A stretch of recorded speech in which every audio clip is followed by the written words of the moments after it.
Mon thème de ce soir, c'est comprendre la sainteté à travers la grâce. Vous savez, il y a tellement de choses qui sont prises de revers. Pourquoi je dis de revers? Vous savez, quand vous ne connaissez pas, que vous n'avez pas conscience de la connaissance, vous acceptez un peu de tout. On vous enseigne des choses, mais sur des configurations qui sont fausses. Or, bien aimé, beaucoup de personnes ont appris la sainteté, connaissent la sainteté, mais ont une idée assez proscrite de la sainteté. Et ce soir, je voudrais vous aider à voir un peu plus clair sur ce qu'on appelle par la sainteté, mais cette fois-ci à travers l'œil de la grâce. Alléluia. Car une sainteté reçue, vécue et manifestée par la puissance de Dieu. Qu'est-ce que nous allons dire? Nous devons savoir qu'il y a une confusion fréquentée à dissiper. Car beaucoup de croyants opposent à tort la sainteté et la grâce. Car certains pensent que la grâce autorise une vie relâchée. Que tandis que d'autres estiment que la sainteté s'obtient par des efforts humains et rigoureuses. Surtout la partie là, où les gens pensent que la sainteté va dépendre de votre effort, de votre force, de votre résistance, de votre degré de résistance à la tentation. Tandis que la Bible révèle une vérité profonde. La Bible révèle que la grâce n'abolit pas la sainteté, elle en est le fondement. Ça veut dire que quand on parle du fondement de la sainteté, dans l'âge messianique, c'est-à-dire dans le temps de Jésus-Christ, elle a pour fondement, elle a pour pur fondement la grâce. La Bible dit dans Tite chapitre 2, versets 11 à 12, il dit « Car la grâce de Dieu, source de salut pour les hommes, a été manifestée, elle nous a enseigné à faire quoi? À renoncer à l'impiété, etc., etc. » La grâce nous a enseigné à devenir saints. Si nous sommes saints, ce n'est pas par notre œuvre, mais c'est par l'éducation que la grâce nous donne. Alors, que peut-on dire de la sainteté? Ou qu'est-ce que nous pouvons dire de la sainteté?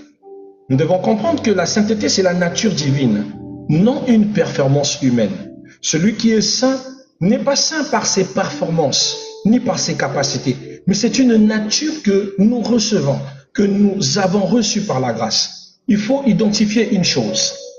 Quand on était sous la loi, quand nous marchions encore sous la loi de Aaron, la loi aaronique, la sainteté dépendait de nos œuvres, de notre manière de marcher, de l'abstinence que nous étions en train d'adapter à notre propres efforts. Les refus, les rejets au mal, les abstinences, c'était en ça que nous étions saints. Mais quand Jésus-Christ arrive, Jésus-Christ change la connotation de la sainteté. Ce n'est plus une chose que nous obtenons par l'effort, par la discipline, mais nous obtenons la sainteté dans une nouvelle dimension, dans une nouvelle coquille. Nous l'avons pas selon la performance humaine, mais selon la grâce de Dieu. Car la sainteté appartient d'abord à Dieu. La Bible dit dans Lévitique chapitre 11, 44, il dit « Soyez saints, car moi l'Éternel, je suis saint. » Car c'est dans la volonté de Dieu que nous soyons saints, car Dieu veut un peuple saint. La sainteté n'est pas une discipline morale. Ce n'est pas un comportement religieux où tu vois des gens feindre la sainteté quand ils se voient frère Jacques, sœur Clémentine, bien-aimés dans le Seigneur, shalom frère, que la paix soit avec vous. Ça c'est de la pure hypocrisie qui n'a rien à voir avec la vraie sainteté. Ce n'est pas le fait semblant, ce n'est pas ce que nous on appelle le bouzitou, le respect. Non, la sainteté c'est autre chose. C'est pas un comportement religieux. C'est une réputation. Et encore moins une réputation spirituelle. Parce que beaucoup de personnes pensent que la sainteté, c'est une réputation spirituelle. Donc, la personne doit dégager la sainteté. Je n'ai pas senti la sainteté en lui. Ça encore, c'est une utopie qui n'a rien à voir avec la parole de Dieu. Car la sainteté est une essence même de Dieu. C'est l'essence de Dieu. C'est une partie de Dieu. C'est une partie du divin. Selon la grâce qui doit reposer sur nous. Elle signifie que Dieu nous a mis à part. Que Dieu nous a rendus purs. Nous ne sommes pas purs par nos œuvres, mais purs par Dieu qui nous l'a rendu. Et nous l'a rendu totalement aux autres. La deuxième des choses que vous devez savoir, bien-aimés, c'est que l'homme est incapable d'atteindre la sainteté par lui-même. Même si tu fais tous les efforts de la terre, tu ne seras jamais saint par tes propres œuvres. Pourquoi? Mais très simple, la Bible dit une chose qui me choque. Celui qui dit qu'il n'a pas péché a commis un péché par orgueil.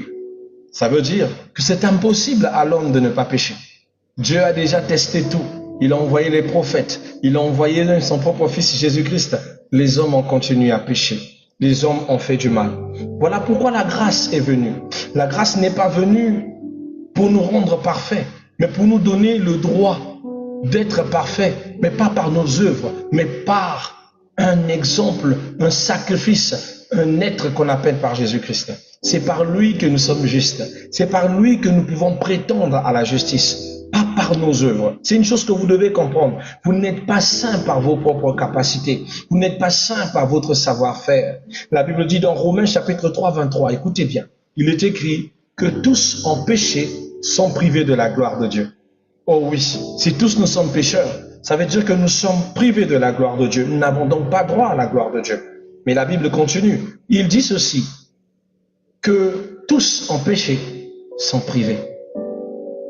Voilà pourquoi, bien-aimés, si ce n'est pas par la grâce, nous ne pouvons donc pas rentrer au ciel. Nous ne pouvons donc pas être saints.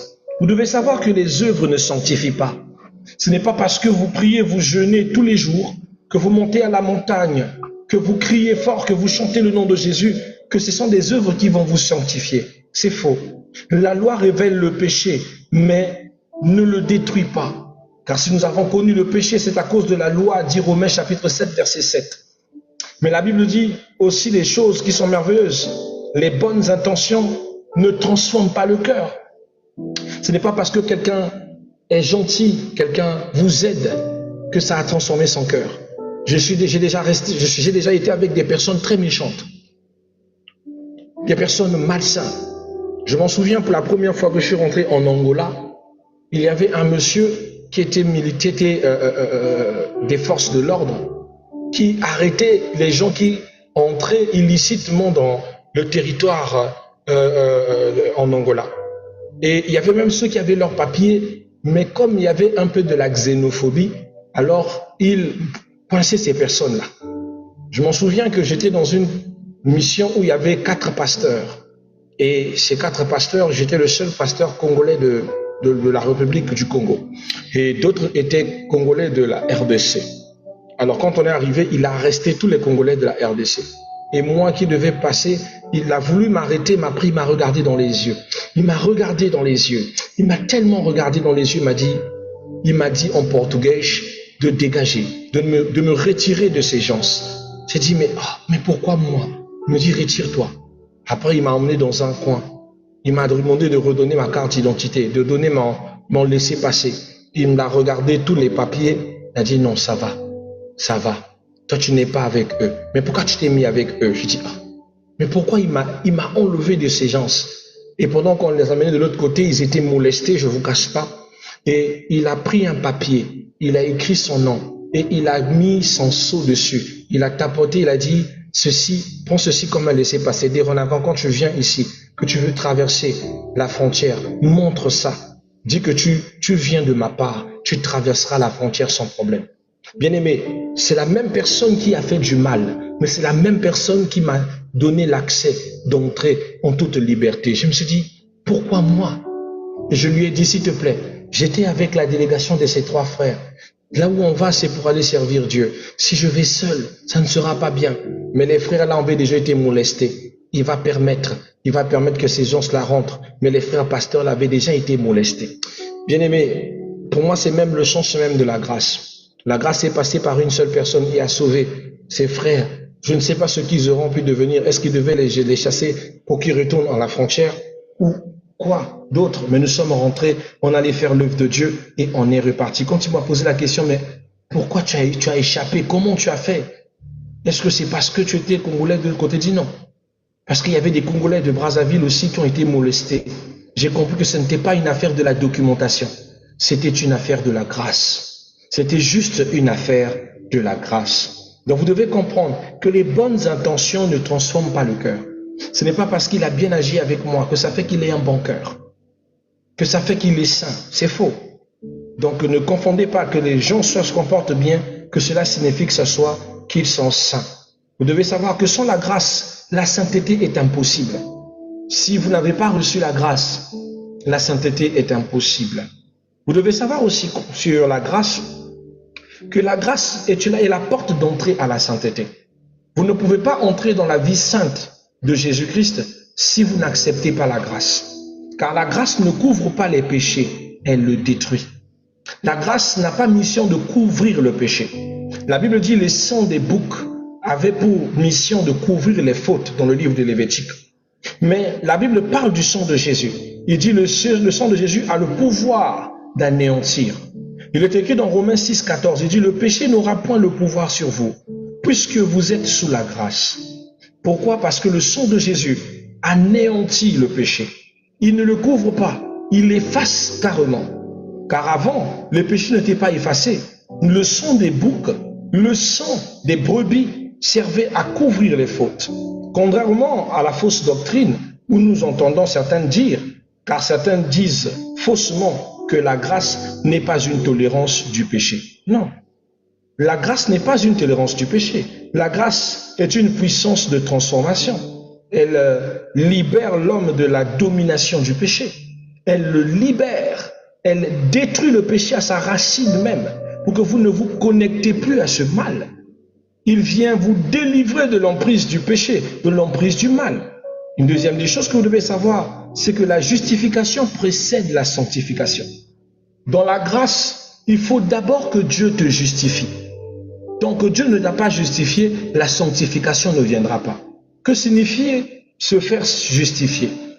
Se faire justifier, c'est-à-dire, Jésus doit venir te rendre juste en te donnant justice dans tes combats, mais aussi en commençant à régler les défauts, les erreurs, les aléas, les mauvais comportements, les choses qui t'empêchent de vivre son nom dans ton cœur. C'est Jésus qui commencera à te changer. Tu n'es pas transformé par toi-même, mais c'est Jésus qui assure ta transformation en confessant, en envoyant le Saint-Esprit qui viendra profondément retirer le faux qui est en toi, le péché qui est en toi, le mal qui est en toi. En quoi faisant? Il va venir changer deux choses. Il va retirer l'esprit du péché qui est en ton cœur, dans ton corps. La Bible dit, il nous donnera un esprit nouveau et un corps nouveau. Un esprit nouveau et un cœur nouveau. Ce sont les deux choses que l'Esprit de Dieu viendra nous accorder. C'est comme ça qu'il soustrait ces deux natures en toi, ton cœur qui est rempli dans le péché, ton esprit qui est perdu par le péché. Et une fois qu'il les a changés, tu reçois une nouvelle identité, une identité en Christ. Un nouveau cœur, un nouvel esprit, un esprit qui ne pense plus au même péché passé, un cœur qui n'est plus disposé à apprécier l'ancien péché. Et tu deviens prêt à rentrer dans ce qu'on appelle par les sanctifiés. C'est ça la justification. Il retire tout ce qui t'accusait, ta conscience, par l'esprit. Il retire tout ce qui pesait dans ton cœur, les remords, les attractions, les désirs, les pressions, toutes ces choses. Jésus le retire. Il retire les deux choses. Il te donne un nouvel esprit, un nouveau cœur pour commencer la marche avec lui. Tu deviens donc systématiquement ce qu'on appelle une nouvelle personne. C'est ainsi qu'on parle de nouvelle naissance. D'accord? Alors après, il vous justifie, parce que la justification, elle précède d'abord de la sanctification. La Bible dit dans 1 Corinthiens chapitre 6, 11, il dit, vous avez été lavés, sanctifiés et justifiés. L'ordre biblique, justifié par la foi, c'est la position, sanctifié par l'esprit, c'est le processus, glorifié par Christ, c'est l'accomplissement. Je répète, justifié par la foi, c'est la position, sanctifié par l'esprit, c'est le processus de votre changement, et enfin, glorifié par Christ lorsque vous gagnez le nouvel état totalement changé par sa puissance. Alléluia. Une autre chose que vous devez savoir, c'est que la sainteté commence par ce que Christ fait en nous, non par ce que nous faisons pour lui. Parce que nous pensons que la sainteté est conditionnée par nos œuvres, par ce qu'on sait faire, par ce qu'on veut faire. Bien-aimé, tu n'es pas saint parce que tu fais des choses pour Dieu. Tu n'es pas saint parce que tu as décidé de te donner à Jésus. Non, tu es saint parce que Jésus a commencé à agir en toi. Écoutez bien la parole. La Bible dit, c'est Paul qui parle. Il dit, tout ce que je voyais avec de la valeur, aujourd'hui je le regarde comme de la boue. Parce que la vie en Christ a donné à Paul la capacité de ne plus apprécier les choses de la même manière. Il a reçu un nouveau cœur, il a reçu un nouvel esprit qui n'est plus attiré au mal, qui n'est plus attiré aux anciennes choses. C'est ainsi que la Bible dit, les choses anciennes sont perdues. Maintenant, c'est des choses nouvelles qui commencent. J'insiste, bien-aimé, enfant de Jésus-Christ, sur toi qui es béni par le Seigneur, que la sainteté commence par ce que Dieu commence à faire en vous et non par ce que vous faites pour lui. Ce n'est pas parce que tu te donnes, tu vas à l'église, tu deviens chantre, que tu deviens saint. Non, c'est le travail, le processus de guérison, le processus de changement, de transformation que l'Esprit opère en toi qui fait de toi saint. Troisième des choses que vous devez comprendre, c'est la sainteté comme identité avant d'être une conduite. Parce que nous, on pense que la sainteté, c'est d'abord une conduite. C'est une manière de faire. C'est à cause de ça que nous voyons à l'église des gens se comporter en saints, mais à leur maison, ils sont barbares. Des femmes soumises à l'église, mais impolies à la maison. Des hommes fidèles à l'église, mais infidèles dans leur foyer. Des gens sauvages dans leur maison, mais quand ils vont à l'église, bien-aimés, ils ressemblent à des saints des derniers jours. Or, bien-aimés, vous devez savoir que le croyant est déjà saint en Christ. On ne le force pas. Le jour où on accepte Jésus-Christ dans la grâce, Dieu nous a rendus saints. Saints pas par nos œuvres, mais saints par son amour. La Bible dit dans Éphésiens 1, verset 1, il est écrit « Aux saints qui sont à Éphèse ». C'est Paul qui écrit aux membres de l'église d'Éphèse, il les appelle tous saints, sans pourtant compter quoi que ce soit. La Bible n'enseigne pas la canonisation. La canonisation, c'est le processus canonique de nominer les saints. C'est un procédé qui se passe dans l'église catholique, un procédé qui n'est pas biblique. La Bible appelle tous les enfants de Dieu, ceux qui ont cru en Jésus-Christ, saints. Saints pas par leurs œuvres, mais saints par l'amour du Christ.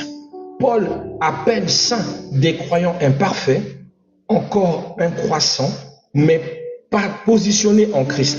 Car la sainteté est une identité reçue, pas un statut mérité. On ne mérite pas la sainteté, on reçoit la sainteté de la part du Seigneur. La deuxième des choses que vous devez savoir, c'est la conduite. La conduite. Parce que souvent on dit que la conduite découle de l'identité. Car c'est le cas. Car la conduite, c'est celle qui va découler de l'identité. Colossiens chapitre 3, verset 1 dit, « Si donc vous êtes ressuscités avec le Christ, recherchez les choses d'en haut. » Colossiens chapitre 3, 1. « Si donc vous êtes ressuscités en Christ, recherchez les choses d'en haut. » On ne devient pas saint en obéissant. On ne devient pas saint en obéissant. On n'obéit pas parce qu'on est devenu saint. Ah non. Nous, on pense que c'est la sainteté qui va arranger notre relation avec Dieu. Non. C'est celle qui devient la nature que nous avons. Parce que beaucoup de gens pensent qu'on devient saint par obéissance. Parce qu'on t'a dit laisse ceci, abandonne cela, c'est comme ça que tu deviens saint. C'est faux. On ne devient pas saint en obéissant. Et on n'obéit pas parce qu'on est devenu saint. La grâce change le cœur et le cœur transforme la vie. L'obéissance devient une nature qui n'est pas conditionnée pour quoi que ce soit. Vous devez savoir que dans la grâce de Dieu, nous n'obéissons que par amour. Nous n'obéissons pas pour obtenir. Nous n'obéissons pas pour conditionner notre cœur. Nous obéissons par totale affection. Nous faisons le choix libre de aimer Quand j'entends quelqu'un qui dit, Seigneur, je me suis donné pour toi, j'ai fait des sacrifices pour toi, je me suis conditionné pour toi. Oh Seigneur, souviens-toi de moi. Si je suis devenu aujourd'hui ce que je suis, c'est parce que j'ai décidé de me donner à toi. Et pour lui, je pense que c'est la raison pour laquelle il doit obtenir gain de cause, alors vous échouez dans votre esprit. Toute bénédiction que nous recevons de Dieu ne dépend pas de notre consécration. Il dépend d'abord du fait que nous sommes donnés à Dieu. Elle dépend de l'amour de Dieu. Bien-aimé, écoute une chose qui va te choquer. La Bible dit, le soleil se lève pour le bon comme pour le méchant. Le soleil, il se lève pour le bon comme pour le méchant. Dieu est pour l'un et aussi pour l'autre. Il est le même Dieu qui bénit le méchant. Il est le même Dieu qui bénit le bon. C'est choquant, hein? Ça veut dire que ce n'est pas parce que tu as une très belle conduite qui quantifie la bénédiction que tu reçois par Dieu. Parce que même si tu as une bonne conduite, Dieu te bénit. Et même si tu as une mauvaise conduite, Dieu te bénit. Dieu se considère comme un père. Le bon est son enfant.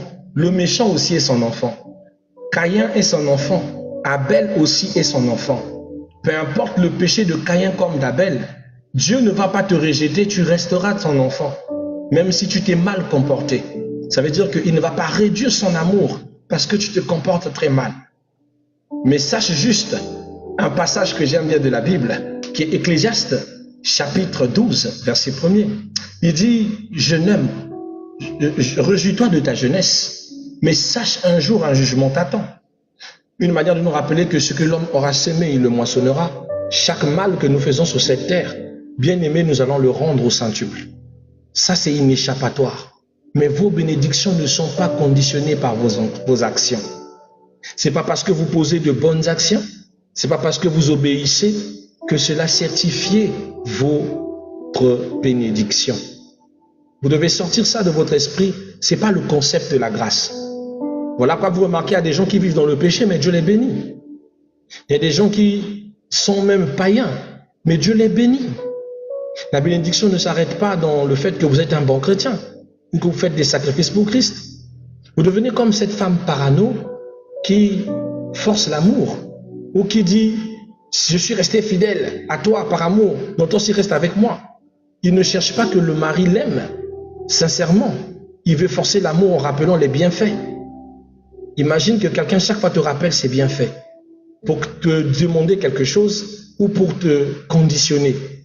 C'est du chantage, c'est pas de l'amour. C'est quelqu'un qui te fait du chantage. Or, l'amour ne blesse pas. L'amour ne va pas faire du chantage à quelqu'un. L'amour est naturel. L'amour est normal. Quand on me pose l'action de savoir pourquoi je sers Dieu, c'est pas pour être béni. Je le sers parce qu'il m'a appelé. Je le sers parce que je l'aime. C'est ma condition de vie, je l'ai choisi. Comme il m'a choisi, moi aussi je l'ai choisi. Vous comprenez? Ce n'est pas parce que je veux du royaume des cieux. Pourquoi je discipline ma vie? Et c'est pour aller au royaume? Non. Si quelqu'un dans sa tête se dit que je dois avoir une bonne conduite pour aller au royaume des cieux, cette personne est malsain. Pourquoi elle est malsain? Parce que ça veut dire que s'il n'y avait pas le royaume des cieux, elle n'aura pas une bonne conduite. S'il n'y avait pas la vie éternelle, elle ne sera pas une bonne personne. Ça veut dire que c'est quelqu'un qui fait semblant d'être une bonne personne. C'est une personne qui fait semblant d'être quelque chose qui n'est pas. Christ veut votre nature pure, que vous soyez pur, que vous venez à lui librement, avec l'intention de l'aimer, de s'attacher à lui, d'avoir une bonne relation avec lui, une relation sincère, d'amour. Alors, bien aimé, votre vie de prière ne tombera pas. Mais quand vous avez des envies d'atteindre des objectifs seulement, lorsque Christ, Jésus, tardera à répondre à vos prières, votre vie de prière va diminuer. Votre envie de prier va quitter votre corps. Parce que vous n'êtes pas venu à Jésus en vérité et en esprit, mais juste parce que vous avez un besoin d'atteindre un but. C'est ça qui est malheureux. Vous devez savoir que la grâce éduque à la sainteté. La grâce nous donne l'éducation de la sainteté. Elle nous enseigne à renoncer à l'impiété, dit Tite chapitre 2, 12. La grâce enseigne à dire non. Non au compromis, non à la chair, non au monde. Ça ne se force pas. La Bible dit dans le livre d'Ézéchiel, il dit, Vous n'aurez plus besoin qu'on vous dise ne pêche plus. Pourquoi? À cause de l'esprit nouveau et du cœur nouveau. Cet esprit et ce cœur nouveau nous met mal à l'aise face au mal. Nous met mal à l'aise face au péché. Vous savez, je me suis converti en Jésus-Christ et je suis resté longtemps un peu en train de gérer ma transition entre la foi chrétienne et la foi païenne. J'étais en relation avec une jeune fille à l'époque. Là, nous sommes dans les années 2001-2002. Et je ne sais pas pourquoi. Et un jour, on avait un rendez-vous avec cette fille. Je l'aimais beaucoup. Et comme tout garçon, je l'ai invité à l'appartement de mon frère. Et je me disais qu'on devait avoir un petit moment d'intimité. Vous savez, elle est arrivée. Même quand elle voulait m'enlacer, je n'avais pas l'envie. Je sentais que quelque chose en moi avait changé. J'avais reçu Jésus-Christ le dimanche et j'avais rendez-vous avec cette fille le mardi. Et j'avais l'impression que je n'étais plus la même personne.